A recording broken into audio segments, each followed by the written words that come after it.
성도 여러분 반갑습니다. 오늘도 하나님의 은혜 가운데 복되고 행복한 하루 되신 줄로 믿습니다.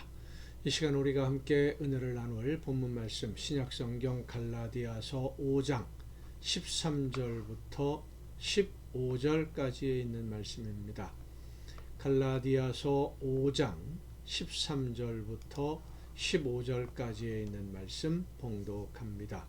형제들아, 너희가 자유를 위하여 부르심을 입었으나 그러나 그 자유로 육체의 기회를 삼지 말고 오직 사랑으로 서로 종노릇하라. 온 율법은 내 이웃 사랑하기를 내 자신같이 하라 하신 한 말씀에서 이루어졌나니 만일 서로 물고 먹으면 피차 멸망할까 조심하라. 아멘. 하나님이 우리에게 주시는 가장 큰 은혜가 구원의 기회입니다. 그런데 이 하나님이 주시는 구원은 어떤 완성된 물건을 우리에게 하나 가져라 라고 어떤 제품을 컴퓨터 내지는 카메라, 핸드폰 이런 것처럼 다 만들어진 것을 이거 너 가져라 하고 주시는 그런 선물이라기보다는 하나님의 자녀가 될 수 있는 기회를 주시는 것, 그것이 바로 구원의 은혜입니다. 선택의 기회를 주신다는 것이죠. 이 선택의 기회가 왜 중요하냐면 죄인들에게는 선택의 기회가 전혀 없었기 때문입니다. 죄인들에게 있어서는 생명과 죽음을 선택하는 기회조차도, 그런 것이 있다는 것조차도 알지 못하고 그저 가는 길로 계속 가다 보면 영원한 죽음으로 갈 수밖에 없는, 그게 바로 죄인들이었는데 예수님이 대신 제물이 되어 주심으로 기회를 주신 겁니다. 그리고 하나님이 주시는 이 기회, 생명의 길을 선택할 수 있는, 하나님의 자녀로 우리의 삶이 변화되어질 수 있는 그런 기회는 하나님의 자녀가 될 수 있는 기회이지 무조건 되게 만들어 주시는 것이 아니라는 거지요.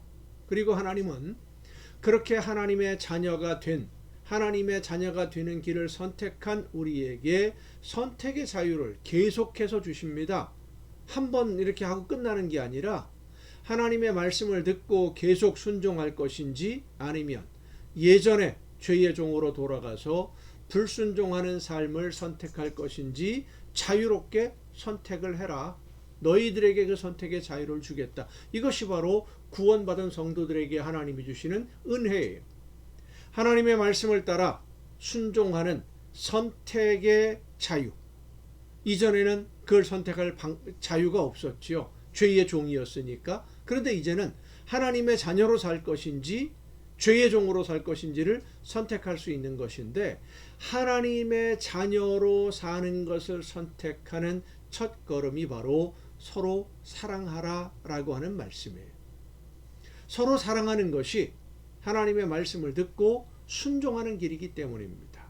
자, 여러분 생각해 보십시다.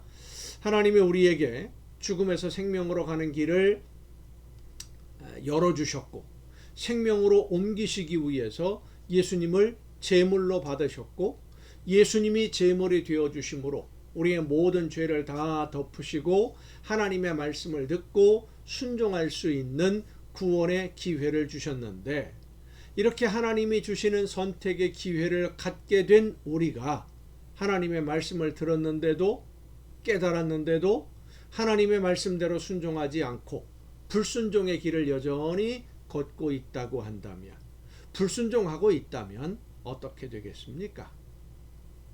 여전히 죄인입니다. 이전에는 우리가 죄인으로 죄의 종으로 있을 때에는 이 선택의 기회가 전혀 없었습니다. 우리 앞에는 죽음으로 가는 길 외에는 다른 길이 없었습니다. 그런데 하나님이 예수님을 제물로 받으시고 생명의 길을 열어주셨는데도 생명의 길을 가지 않고, 한두 번 선택은 했었겠지만 예수님을 믿는다고 하니까, 아니까, 들었으니까 선택은 했지만 그 길을 계속 걷는, 순종의 길을 계속 걷는 것이 아니라 다시 예전의 불순종의 길로 돌아간다면, 여전히 죽음의 길을 고집하고 있다면 하나님이 강제로 옮기시지는 않으신다는 겁니다. 그러면 이렇게 말할 수 있습니다. 예수님이 나를 대신하시는 제물이 되신 것을 내가 믿는데 하나님의 말씀에 순종하지 않는다고 해서 다시 영원한 죽음으로 간다는 것이냐? 믿으면 모든 죄를 용서하신다고 했는데 죄를 용서받았으면 영생을 얻은 것이 아니냐라고 하는 생각을 가질 수 있습니다. 제가 여러 번 말씀을 드렸습니다마는 하나님의 나라로 가는 길이 기찻길이 아닙니다. 기찻길 어떻습니까? 철로에 딱 기차를 올려놓으면 그 길밖에 없는 거죠. 외길로만 쭉 가는 거죠. 하나님의 나라로 가는 길은 기찻길이 아닙니다. 갈래길이 여럿이 있습니다. 그 중에 생명으로 가는 길은 좁고 길이 협착합니다. 하나밖에 없습니다. 예수 그리스도를 통해서 예수님의 뒤를 따라가는 길 외에는 없습니다. 다른 길들은 그 주변에 있는 여러 가지 갈림길들이 너무 계속해서 갈림길이 나와요. 매 순간순간 매일매일 살아가는 동안 갈림길이 나와요. 그 갈림길 중에 생명으로 가는 길은 하나뿐입니다. 하나님의 말씀을 듣고 순종하는 길. 다른 길은 죽음으로 가는 길입니다. 죄를 한번 용서받았으면 예수님을 믿으면 다 용서받고 구원받은 것 아니냐? 구원에 대한 아주 심각한 오해가 여기에서 시작이 됩니다. 다 용서받았는데 그러면 뭘 해도 상관없지 않나? 이게 바로 구원파 논리이기도 하고요. 여러분, 하나님의 구원은 일회적으로 완성되는 작품이 아닙니다. 물건이 아닙니다.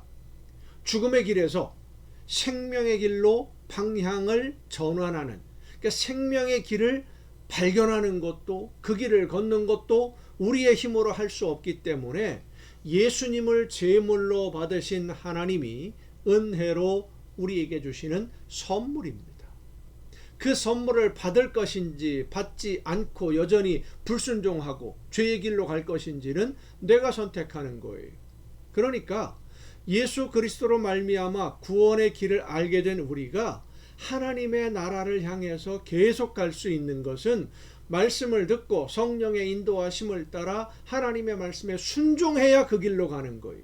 불순종하면 다시 죽음의 길로 돌아서는 겁니다. 선물을 받고 영원한 생명의 길로 방향을 바꾸었다고 하더라도 이 길을 계속 가야지. 생명의 길에서 떠나지 않고 계속 하나님의 나라를 향해 가야 되는데 그것은 바로 말씀대로 순종하는 삶이에요. 성령의 역사하심을 따라 순종하는 삶, 이 순종의 첫걸음이 바로 서로 사랑하라 이 말씀입니다. 사랑하는 것이 바로 서로를 진심으로 사랑하고 아끼며 섬기는 것, 하나님의 사랑으로 서로를 사랑하는 것이 하나님의 나라를 향해 가는 오늘 우리의 삶의 모습인 것입니다. 하나님이 우리를 사랑하시는 것처럼 진심으로 사랑하며 섬김으로써 하나님이 주시는 평안과 복을 누리는 여러분 모두가 될 수 있기를 간절히 바랍니다. 기도하시겠습니다. 은혜와 사랑으로 저희들을 돌보시고 인도하시는 하나님, 하나님의 은혜로 생명의 길을 걷게 된 저희들, 말씀을 듣고 그 말씀을 따라 순종하되 진심으로 서로 사랑하고 아끼며 섬김으로써 하나님의 나라를 향하는 우리의 걸음이 멈추어지지 않도록, 다른 길로 빠지지 아니하도록, 죽음으로 가지 아니하도록 성령의 놀라우신 능력과 권능으로 저희들을 오늘도 붙드시고 인도하여 주시옵소서. 이 모든 말씀을 예수님의 이름으로 기도하옵나이다. 아멘. 여러분 오늘도 수고 많으셨습니다. 내일 또 정한 이 시간에 가정 예배를 통해서 여러분 모두 함께 다 같이 만날 수 있기를 바랍니다. 내일 뵙겠습니다.